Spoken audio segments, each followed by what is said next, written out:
1 কোটির বেশি পাঠ্য বই ছাপানোর কাজ পাচ্ছেন মোস্তফা জব্বারের ভাই, জুলাই অভ্যুত্থানের হত্যা মামলার আসামি।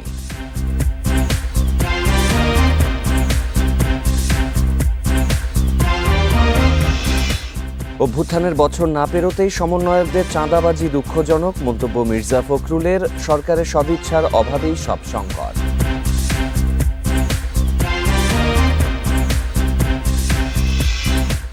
নির্বাচনে নতুন ভোটারদের কাছে টানতে চায় বড় দলগুলো। অভ্যুত্থানে নেতৃত্ব দেয়া যুব নেতাদের প্রার্থী করার পরিকল্পনা।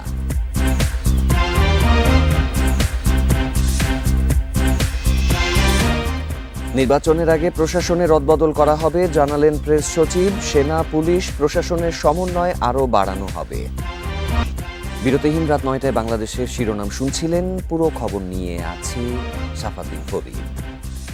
জুলাই গণ অভ্যুত্থানের হত্যা মামলার আসামি আওয়ামী লীগের সাবেক উপজেলা চেয়ারম্যান রব্বানী জব্বার পাচ্ছেন 1 কোটির ওপরে বিনামূল্যের বই ছাপানোর কাজ। এনসিটিবির শীর্ষ কর্মকর্তাদের সাথে প্রকাশ্যে যোগাযোগ রয়েছে তার। গণ অভ্যুত্থানের পরও স্বৈরশাসকের সুবিধাভোগীদের জাতীয় শিক্ষাক্রম ও পাঠ্যপুস্তক বোর্ড পুনর্বাসন করছে বলে অভিযোগ শিক্ষা গবেষকদের। ছাত্র জনতার গণঅভ্যুত্থানের মুখে গত 5 আগস্ট হাসিনা সরকারের পতনের পর আওয়ামী লীগের বেশিরভাগ নেতা পালিয়ে আছে। সরকারি দপ্তরগুলোতেও স্বৈরশাসকের কিছু সুবিধাভোগীকে সরিয়ে দেয়া হয়। তবে এখনও বিভিন্ন সরকারি প্রতিষ্ঠানে বহাল তবিয়তে সুবিধা ভোগ করছে এদের অনেকে। জাতীয় শিক্ষাক্রম ও পাঠ্যপুস্তক বোর্ডে এবছরও 1.5 কোটি বই ছাপানোর কাজ পাচ্ছে হত্যা মামলার আসামি রব্বানী জব্বারের 2টি প্রতিষ্ঠান। রব্বানী জব্বার আওয়ামী লীগের সাবেক মন্ত্রী মোস্তফা জব্বারের ভাই। নেত্রকোনার খালিয়াজুড়ি উপজেলা পরিষদ আওয়ামী লীগের প্রার্থী হিসেবে বিনা ভোটে চেয়ারম্যান হন তিনি। প্রথম কথা হচ্ছিল যে এই যে যারা এই কাজগুলো করেছে গত 15 বছর ধরে, তাদের তো শাস্তির আওতা আসে। যদি মামলায় থাকে, তারা মামলা না করে, মানে তাদেরকে অ্যারেস্ট না করে তারা কিভাবে এখন পর্যন্ত কাজ করে যাচ্ছে, বিশেষ করে মোস্তফা জব্বারের ভাই রাব্বানীর কে না চেনে। এনসিটিবিতে এখনো স্বৈরশাসকের সুবিধাভোগী অনেক কর্মকর্তা, ব্যবসায়ী বহাল তবিয়তে আছে, যারা আওয়ামী লীগকে পুনর্বাসনের কাজ করে যাচ্ছে বলে জানিয়েছেন মুদ্রণ মালিক সমিতির সাবেক সভাপতি তোফায়েল খান। 5 আগস্টের পর এনসিটিবির কোনো পরিবর্তন আসেনি। এনসিটিবি আগের শক্তিগুলো বরঞ্চ শক্তি বৃদ্ধি করে এগিয়ে যাচ্ছে।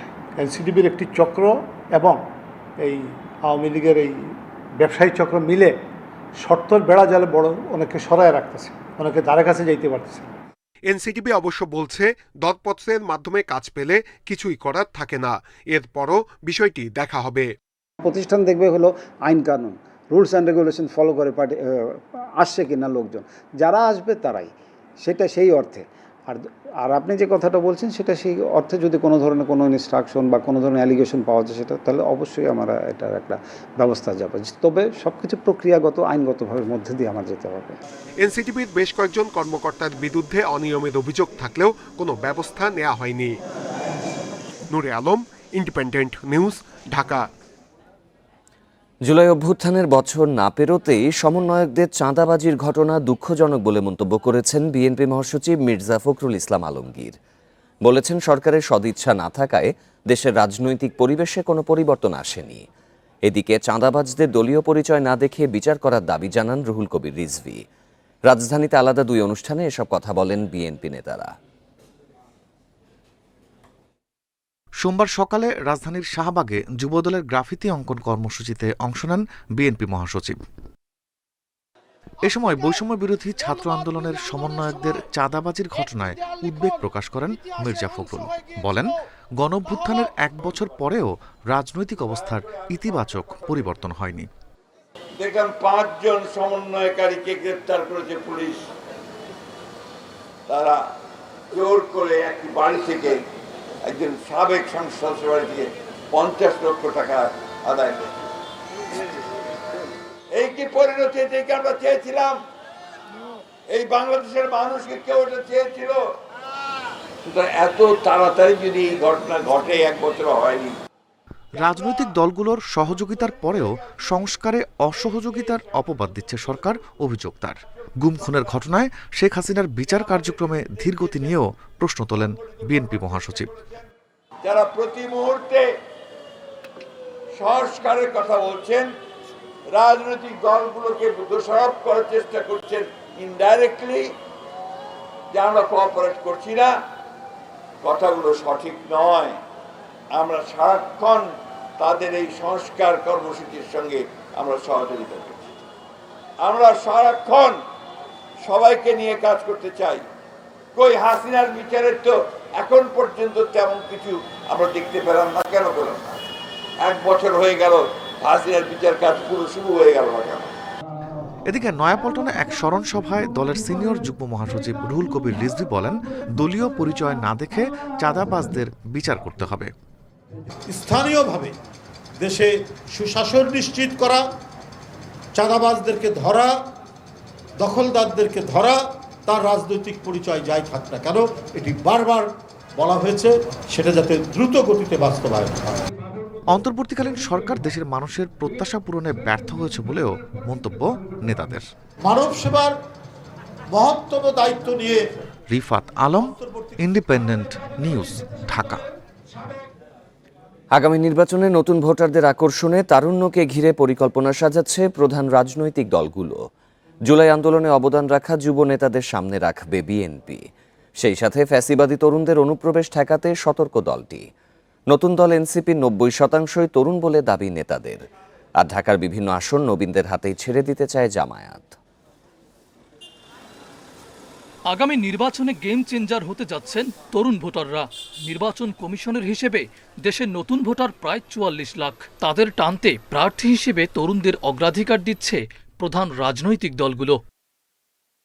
বয়সে নবীন এবং নিজ এলাকায় গ্রহণযোগ্যতা আছে এমন প্রার্থীদের মনোনয়ন দৌড়ে এগিয়ে রাখবে বিএনপি। সেই সঙ্গে বিশেষ গুরুত্ব পাবেন জুলাই অভ্যুত্থানে অবদান রাখা নতুন প্রজন্মের সদস্যরা।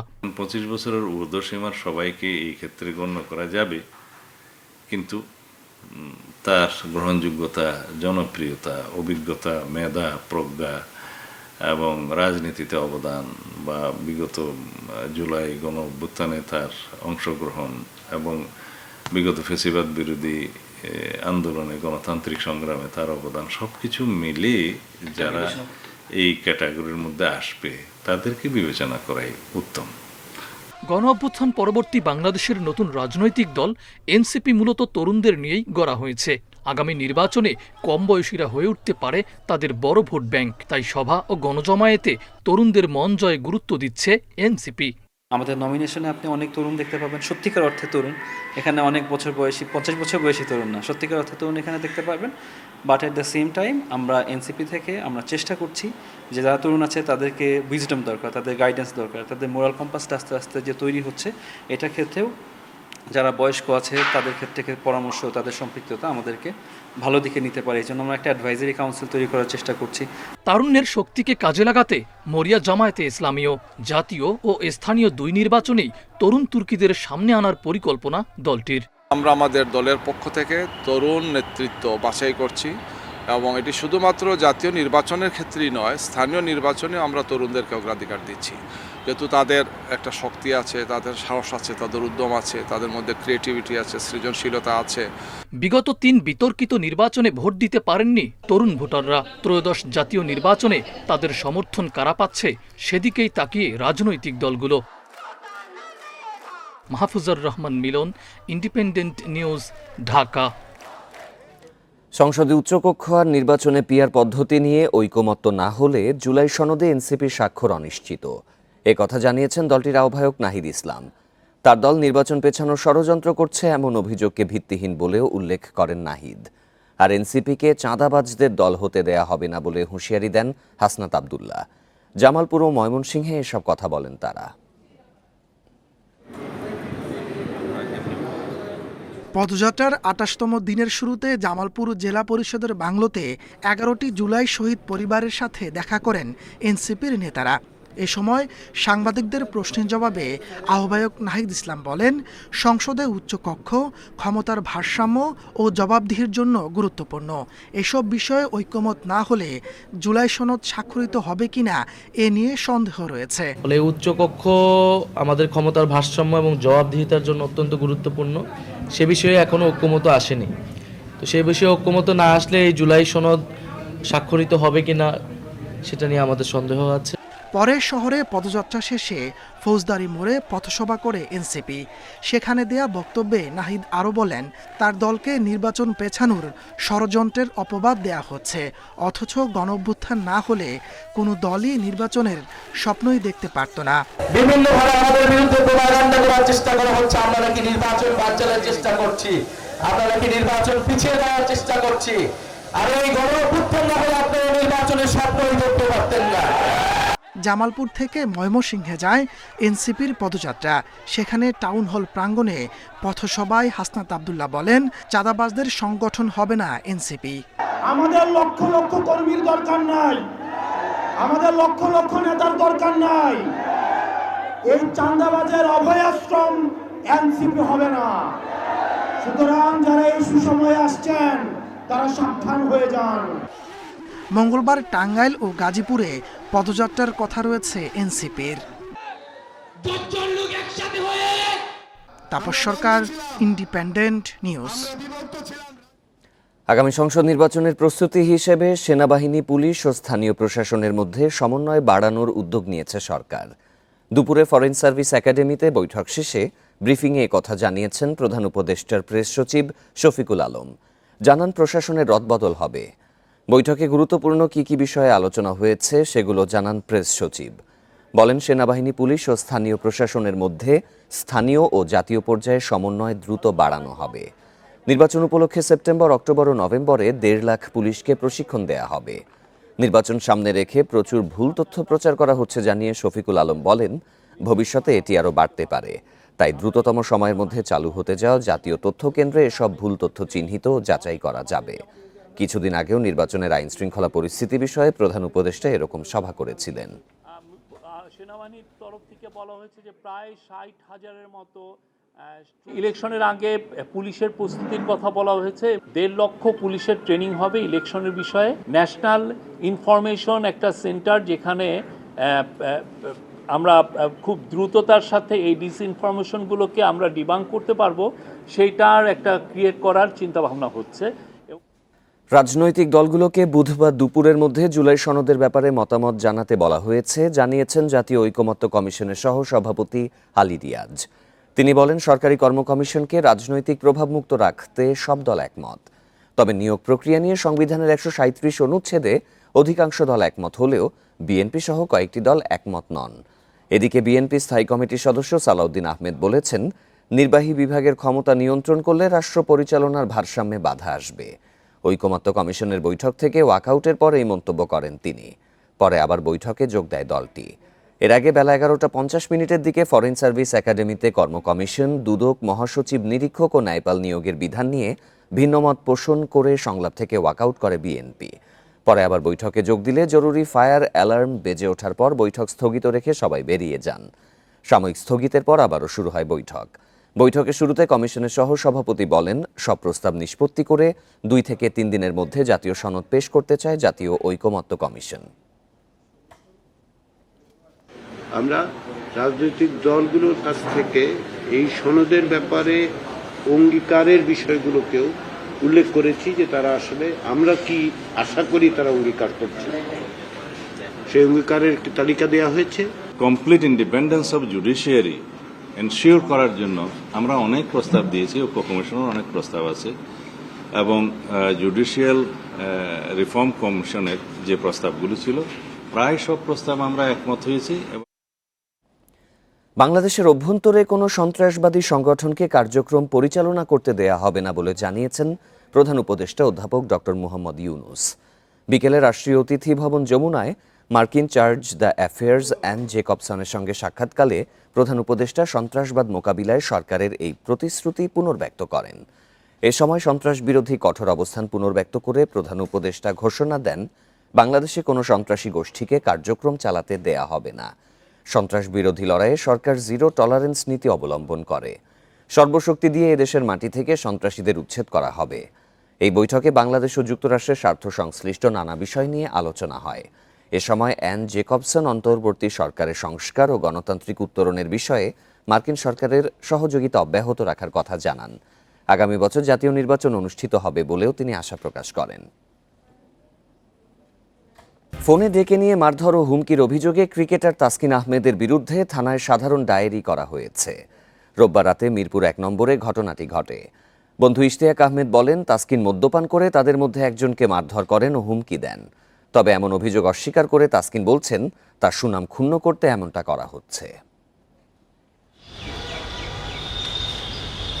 বাংলাদেশ পাকিস্তান সিরিজ শেষ, হাতে কিছুটা সময় আছে তাসকিনের। বন্ধুদের সাথে ভালো সময় কাটানোর জন্য 27 জুলাই মধ্যরাতে বন্ধু সৌরভ ইশতিয়াকদের ডেকে নেন। সাথে ছিলেন আরও দুজন। তাদের মধ্যে ঘটে যায় অপ্রীতিকর ঘটনা। তাসকিন হাত তোলে এক বন্ধুর গায়ে, দেন হুমকি ধামকি।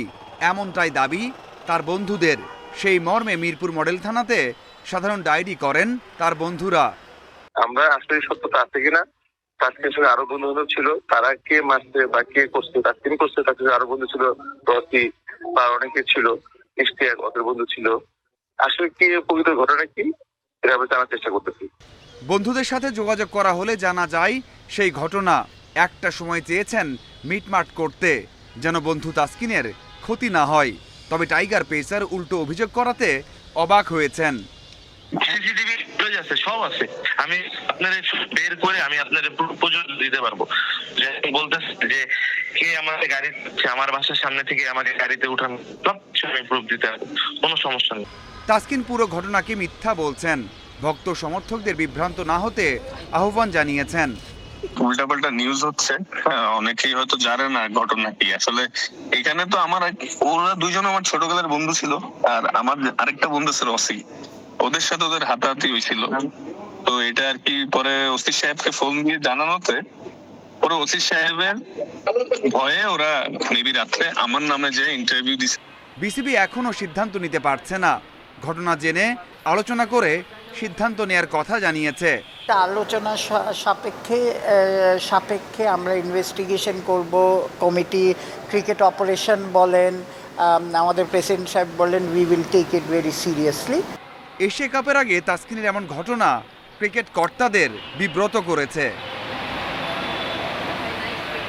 Mazharul Islam, independent news. অনূর্ধ্ব-19 দলের ত্রিদেশীয় ওয়ানডে সিরিজে জিম্বাবুয়েকে 91 রানে হারিয়েছে বাংলাদেশ। হারারেতে 275 রানের টার্গেটে 183 করে অল আউট হয় জিম্বাবুয়ে। টসে হেরে ব্যাটিংয়ে নামে বাংলাদেশ। উদ্বোধনী জুটিতে আসে 70 রান। 31 করে ফেরেন রিফাত বেগ। ইনফর্ম জাওয়াদ আবরারের ব্যাটে সর্বোচ্চ 82 রান। আব্দুল্লাহ অপরাজিত থাকেন 56 করে। অধিনায়ক আজিজুল ও দেবাশিসের অবদানে 274 রান করে বাংলাদেশ। জবাবে শুরুর দিকে জুটি গড়লেও রানের গতি মন্থর ছিল জিম্বাবুয়ের। 50 করেন ওপেনার নাথানেল। আস্কিং রেটের সাথে পাল্লা দিয়ে পারেনি স্বাগতিকরা। উল্টো নিয়মিত উইকেট হারিয়ে 200-র নিচে গুটিয়ে যায়। সামিউন বাশির নেন 3টি উইকেট। ফাহাদ ও আজিজুলের জোড়া শিকার।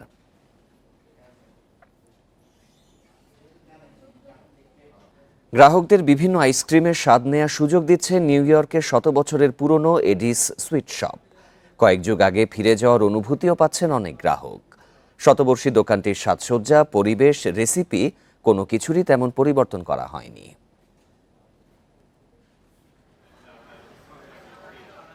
যুক্তরাষ্ট্রের নিউ ইয়র্কে সবচেয়ে পুরনো আইসক্রিমের দোকানগুলোর মধ্যে একটি এডিস সুইট শপ। 100 বছরের পুরনো দোকানটির আইসক্রিমের স্বাদ উপভোগ করছে কয়েক প্রজন্ম। প্রচণ্ড গরমে ঐতিহ্যবাহী আইসক্রিমের দোকানটির সামনে ভিড় জমান অনেকে। সন্তানদের এডিস সুইট শপে আইসক্রিম খাওয়াতে এনে আবেগাপ্লুত অভিভাবকরাও। ফিরে আসছে তাদের শৈশবের স্মৃতি।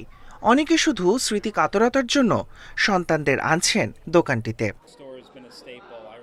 এই দোকানটি আমার জন্য অনেক গুরুত্বপূর্ণ। ছোটবেলায় এখানে আমি বাবার সাথে আসতাম আইসক্রিমের স্বাদ নেওয়ার জন্য। ঐতিহ্য ধরে রাখার জন্য আমি আমার মেয়েকেও এখানে নিয়ে এসেছি। এডিস সুইট শপের বর্তমান মালিক ভিটো সিত্রানো জানান, তার বাবা 1968 সালে দোকানটি কিনে নেন। মালিকানা পরিবর্তন হলেও দোকানটির ঐতিহ্য ধরে রাখার চেষ্টা করেছেন ভিটো। দোকানটির দরজা, সিলিং, কাউন্টার এবং আইসক্রিম তৈরির উপাদান এখনও আগের মতোই আছে।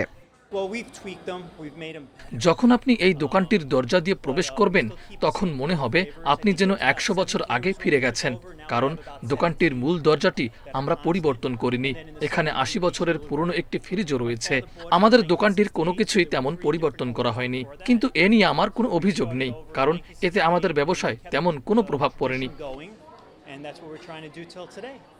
প্রথম দিকে দোকানটিতে 7টি ভিন্ন স্বাদের আইসক্রিম বিক্রি করা হতো। এখন দোকানটিতে 17টি ভিন্ন স্বাদের আইসক্রিম বিক্রি করা হয়। এছাড়াও গ্রীষ্মকালে পিচ ও বেরির আইসক্রিমও তৈরি করা হয়। Tahmid Abrar, independent news. এই ছিল বিরতিহীন রাত 9টায় বাংলাদেশে। সব খবরের বিস্তারিত জানতে চোখ রাখুন ফেসবুক, ইউটিউব এবং এক্সে। ধন্যবাদ সবাইকে।